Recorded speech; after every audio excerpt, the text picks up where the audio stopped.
2020 ലോകകപ്പ് നേടിയതിന്റെ ആലസ്യം വിട്ടുമാറും മുൻപേ ഇന്ത്യ അടുത്ത ലോകകപ്പിന്റെ തയ്യാറെടുപ്പുകളിലേക്ക് കടന്നുകഴിഞ്ഞു. മിഷൻ 2027 2023 അഹമ്മദാബാദിലെ നരേന്ദ്രമോദി സ്റ്റേഡിയത്തിൽ 1 ലക്ഷത്തോളം വരുന്ന കാണിക്കൂട്ടത്തിന് മുന്നിൽ ലോക കിരീടം കൈവിട്ടതിന്റെ വിഷമം ഇന്ത്യൻ ആരാധകർക്ക് ഒരു കാലത്തും മാറില്ല.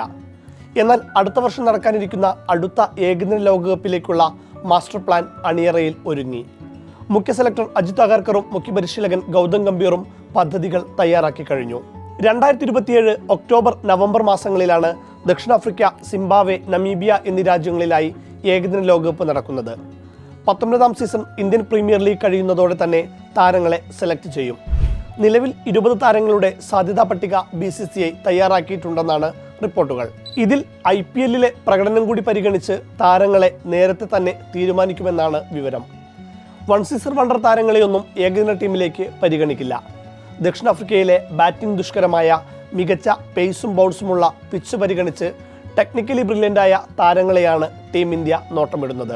അജിത് അഗർക്കറിന്റെ നേതൃത്വത്തിൽ ശിവസുന്ദർ ദാസ്, RP സിംഗ്, അജയ് രാത്ര, പ്രഗ്യാൻ ഓജ എന്നിവരടങ്ങിയ പാനലാണ് താരങ്ങളുടെ പ്രകടനം നിരീക്ഷിക്കുക. രണ്ടും 2 ഫോർമാറ്റാണെങ്കിലും IPL പല വേദികളിലും ഇവരെത്തും. ലിസ്റ്റിലുള്ള 20 താരങ്ങളുടെയും പ്രകടനം സസൂക്ഷ്മം വിലയിരുത്തും. 2028 IPL മുംബൈ ഒളിമ്പിക്സുമുണ്ട്. അതിനാൽ തന്നെ ഏകദിന ലോകകപ്പിനായി പരിഗണിക്കുന്ന താരങ്ങളുടെ പ്രകടനവും ഫിറ്റ്നസുമാണ് പാനൽ അംഗങ്ങൾ പ്രധാനമായും നിരീക്ഷിക്കുക. പട്ടികയിൽ ആരൊക്കെയാണെന്നറിയാനുള്ള ആകാംക്ഷ ഉണ്ടെങ്കിലും അത് BCCI സീക്രട്ടാക്കി വെച്ചിരിക്കുകയാണ്. നിലവിൽ ഏകദിന ടീമിന്റെ ഭാഗമായ താരങ്ങളെല്ലാം പട്ടികയിലുണ്ടെന്നാണ് റിപ്പോർട്ടുകൾ. ഒപ്പം 2020 ലോകകപ്പിൽ തിളങ്ങിയ ചിലരെയും സാധ്യതാ പട്ടികയിൽ ഉൾപ്പെടുത്തിയിട്ടുണ്ട്. ശുഭ്മാൻ ഗില്ലാണ് ക്യാപ്റ്റൻ, ശ്രേയസ് അയ്യർ വൈസ് ക്യാപ്റ്റനും. സീനിയർ താരങ്ങളായ രോഹിത് ശർമ്മയും വിരാട് കോഹ്ലിയും നിലവിൽ ഏകദിന ഫോർമാറ്റിൽ മാത്രമാണ് രാജ്യാന്തര തലത്തിൽ കളിക്കുന്നത്. പ്രായം എതിർഘടകമാണെങ്കിലും മികച്ച ഫോമിലാണ് ഇരുവരും. ഏകദിന ബാറ്റർമാരുടെ പട്ടികയിൽ വിരാട് കോഹ്ലി 2ാമതും രോഹിത് ശർമ്മ 4ാം സ്ഥാനത്തുമുണ്ട്. അതുകൊണ്ട് തന്നെ 2027 ഏകദിന ലോകകപ്പിലേക്കും ഇരുവരും ടിക്കറ്റ് എടുക്കുമെന്ന് ഉറപ്പിക്കാം. യുവതാരം യശസ്വി ജയ്സ്വാളിനെ സ്ഥിരം ഫസ്റ്റ് ചോയ്സ് ഓപ്പണറായി കൊണ്ടുവരാൻ ഗംഭീറിന് ആഗ്രഹമുണ്ട്. കഴിഞ്ഞ ഡിസംബറിൽ ദക്ഷിണാഫ്രിക്കയ്ക്കെതിരായ ഏകദിനത്തിൽ സെഞ്ചുറിയുമായി ജയ്സ്വാൾ തിളങ്ങുകയും ചെയ്തിരുന്നു. എങ്കിലും IPL ശേഷം നടക്കുന്ന ഏകദിന പരമ്പരകളിലും ഹിറ്റ്മാൻ അമ്പേ പരാജയമായാൽ മാത്രമേ ജയ്സ്വാളിനെ ഫസ്റ്റ് ചോയ്സായി പരിഗണിക്കുകയുള്ളൂ. നിലവിലെ ഫോമിൽ രോഹിത് തന്നെയാണ് ഓപ്പണിംഗ് സ്പോട്ടിലേക്ക് പ്രഥമ പരിഗണനയുള്ള താരം. വിരാട് കോഹ്ലി 3ാം സ്ഥാനം ഭദ്രമാക്കും. പിന്നാലെ 4ാം നമ്പറിൽ വൈസ് ക്യാപ്റ്റൻ ശ്രേയസ് അയ്യരും ഋതുരാജ് ഗെയ്ക്വാദുമാണ് മത്സരരംഗത്തുള്ളത്. സെലക്ടർമാരുടെ സാധ്യതാ പട്ടികയിൽ ഉൾപ്പെട്ട താരമാണ് ചെന്നൈ സൂപ്പർ കിങ്സിന്റെ ക്യാപ്റ്റൻ കൂടിയായ ഋതുരാജ് ഗെയ്ക്വാദ്. KL രാഹുലായിരിക്കും ഫസ്റ്റ് ചോയ്സ് വിക്കറ്റ് കീപ്പർ, ബാക്കപ്പായി ഋഷഭ് പന്തും. എന്നാൽ അപ്രതീക്ഷിത എൻട്രിയായി സഞ്ജു സാംസൺ ഈ റോളിലെത്താനുള്ള സാധ്യത ഏറെയാണ്. ദക്ഷിണാഫ്രിക്കയ്ക്കെതിരെ അവരുടെ പിച്ചിൽ മികച്ച റെക്കോർഡുള്ള താരമാണ് സഞ്ജു. 2020 ലോകകപ്പിലെ പ്ലെയർ ഓഫ് ദ ടൂർണമെന്റ് പ്രകടനത്തോടെ സഞ്ജു സെലക്ടർമാരുടെ പ്രിയപ്പെട്ടവനായി മാറിയിട്ടുണ്ട്. സാഹചര്യത്തിനനുസരിച്ച് ബാറ്റ് വീശിയ സഞ്ജുവിന്റെ ശൈലിയും വലിയ രീതിയിൽ സെലക്ടർമാരുടെ പ്രീതി പറ്റിയിട്ടുണ്ട്. സൂപ്പർ 8 അവസാന മത്സരത്തിൽ വെസ്റ്റ് ഇൻഡീസിനെതിരെ പക്വത നിറഞ്ഞ ഒരു ക്ലാസ് ഇന്നിംഗ്സാണ് സഞ്ജു കളിച്ചത്. റൺ ചേസ് ആണെന്ന് മനസ്സിലാക്കി അനാവശ്യ ഷോട്ടിന് മുതിരാതെ പിഴവില്ലാത്തൊരു ഇന്നിംഗ്സ്. എന്നാൽ സെമിയിൽ ഇംഗ്ലണ്ടിനെതിരെ ടിപ്പിക്കൽ 2020 വെടിക്കെട്ടാണ് സഞ്ജു നടത്തിയത്. Risk and reward type batting. അതുകൊണ്ട് തന്നെ first choice wicket keeper KL Rahul ആയാലും ബാറ്ററായി പോലും സഞ്ജുവിനെ പരിഗണിക്കുമെന്നുറപ്പാണ്.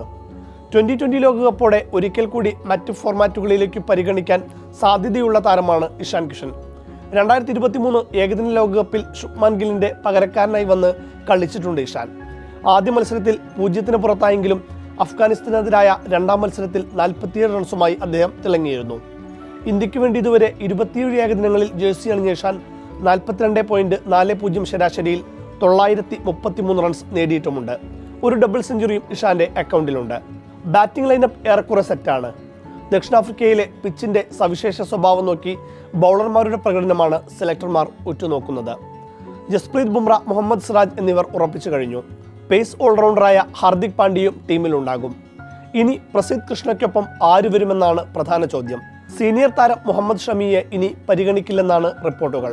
2023 ലോകകപ്പിൽ ഇന്ത്യയെ ഫൈനലിലെത്തിക്കുന്നതിൽ നിർണായക പങ്കുവഹിച്ച താരമായിരുന്നു ഷമി. ലോകകപ്പ് പ്ലാനിൽ ഷമി ഇല്ലെങ്കിൽ അദ്ദേഹത്തിന്റെ അന്താരാഷ്ട്ര കരിയർ ഏറെക്കുറെ അവസാനിച്ചുവെന്നും പറയേണ്ടി വരും.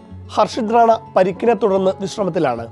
തിരിച്ചുവരവിന് ശേഷം 2020 ഫോർമാറ്റിലേക്ക് തന്നെയായിരിക്കും ഹർഷിദിനെ പരിഗണിക്കുക.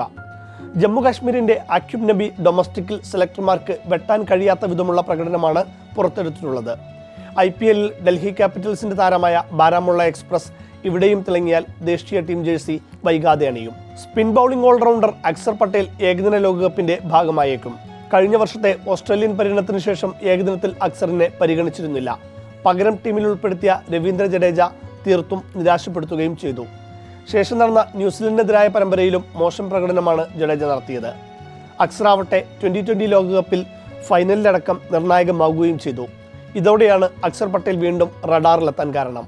ശിവം ദുബെ, കുൽദീപ് യാദവ്, വാഷിംഗ്ടൺ സുന്ദർ, നിതീഷ് കുമാർ റെഡ്ഡി എന്നിവരും BCCIയുടെ സാധ്യതാ പട്ടികയിലുള്ള താരങ്ങളാണ്. IPL അവസാനിക്കുന്നതോടെ തന്നെ ഇന്ത്യയുടെ മിഷൻ 2027 ആരംഭിക്കും. കഴിഞ്ഞ തവണ കൈവിട്ട കിരീടം തിരിച്ചുപിടിക്കാൻ ടീം ഇന്ത്യ വമ്പൻ പ്ലാനോടെയാണ് ഇറങ്ങുകയെന്ന് ഈ തയ്യാറെടുപ്പുകളിൽ നിന്ന് വ്യക്തം.